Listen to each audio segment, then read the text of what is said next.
Rest in peace to Craig Mack, age 46, died, passed away from congestive heart failure. This is a huge blow, a significant loss. Just a classic, legendary musician, a big contributor to hip hop for the culture.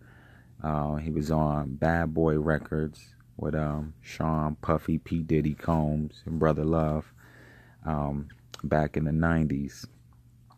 And I remember growing up listening to Flava In Ya Ear and dancing to this song and just getting real hype off of it as a kid. And I know that he turned his life into the hands of his belief, and left the secular lifestyle alone. And hearts, our minds, our thoughts and prayers and meditations go out to his whole family and everyone that knows him and was associated with him. So rest in peace, rest in paradise to brother Craig Mack. All right, peace, love, smiles, truth, galaxy, and let's just keep each other in our hearts and minds.